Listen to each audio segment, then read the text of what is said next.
The most awaited டே தான் வந்துட்டு நாளைக்கு. ஸோ அண்ணாக்கு வந்து மேரேஜ் ஃபிக்ஸ் பண்ணியிருக்கோம். நாளைக்கு பொண்ணு வீட்டுக்காரங்களாம் வந்துட்டு வராங்க. இது வந்துட்டு மாப்பிள்ளை வீட்டு சைட்லேருந்து வைக்கிற விருந்து. ஸோ கை நினைக்கிற ஃபங்க்ஷன் சொல்லிட்டு இதை வந்து சொல்லுவாங்க. முன்னாடி நாள் நைட்டே வந்து தேவையான திங்ஸ் எல்லாமே வாங்கிட்டு வந்து வச்சாச்சு. இது வந்துட்டு ஃபங்க்ஷன் அன்னைக்கு மார்னிங்கு. ஸோ மாடியில் வந்து செட்டப் பண்ணியிருக்காங்கன்னு சொல்லியிருந்தாங்க. எப்படி இருக்குன்னு சொல்லி போய் பார்க்கலான்னு பார்த்தா பயங்கர பனி வந்துட்டு காலையில் 6 o'clock இருக்கும். செம்ம பனி, ஃபுல்லாகவே ஃபாகியாக இருந்துச்சு. அதுக்கப்புறம் வந்து சமையல்கார அண்ணனுங்களும் வந்துட்டாங்க. ஸோ நாங்கள் வந்து பரபரப்பாக வந்து ஒர்க் பண்ண ஸ்டார்ட் பண்ணிட்டோம். இப்போ கார்த்திகை மாதன்றதுனால நிறைய பேர் வந்து மாலை போட்டுட்ருப்பாங்க. ஸோ வந்து வெஜ்ஜு சாப்பிட்றதுக்காக தனியாக வந்து வெஜ் மீல்ஸும் அரேஞ்ச் பண்ணியிருந்தோம்.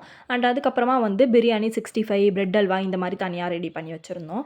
சமையல்கார அண்ணனுங்க வந்து ரொம்பவே ஃபாஸ்ட்டாக வந்து ஒர்க் பண்ண ஸ்டார்ட் பண்ணிட்டாங்க. பயங்கர வந்து வெயிலாக இருந்துச்சு. ஸோ அதை எல்லாமே வந்து அவங்க ரொம்ப இது பண்ணிக்காமல் சூப்பராக வந்து டைமுக்கு பண்ணி கொடுத்துட்டாங்க. பிரியாணி எல்லாமே வந்து ரொம்ப பர்ஃபெக்டாக வந்து வந்துருந்துச்சு. ஸோ எப்போவுமே நாங்கள் வீட்டில் ஃபங்க்ஷன்னா இவங்கள தான் நாங்கள் இன்வைட் பண்ணுவோம் சமைக்கிறதுக்கு. இவங்களோட டீட்டெயில்ஸ் வேணும்னா நான் உங்களுக்கு வந்து டிஸ்கிரிப்ஷனில் ஆர் பின் கமெண்ட்டில் கொடுக்குறேன், செக் பண்ணிக்கோங்க.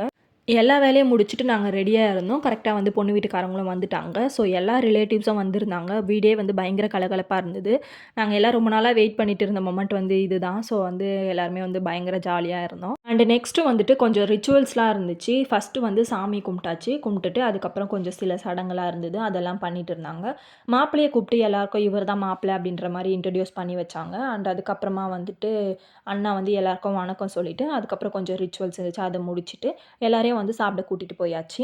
இதெல்லாம் நடந்துட்டுருக்க மீன்வைல் வந்துட்டு இங்கே 65 வந்து பொரிக்க ஸ்டார்ட் பண்ணிட்டாங்க. முன்னாடியே வந்து செஞ்சு வச்சா ஒரு மாதிரி ஆகிடும். அந்த டைமுக்கு பொரிச்சா கரெக்டாக இருக்கும்னு சொல்லி பண்ணாங்க. இவங்க தான் வந்து 65 பண்ணாங்க. பட் வந்து நான் வீடியோ எடுக்கிறத பார்த்துட்டு நான் பண்ணேன்னு சொல்லிடுவேன்னு சொல்லிட்டு சொன்னாங்க.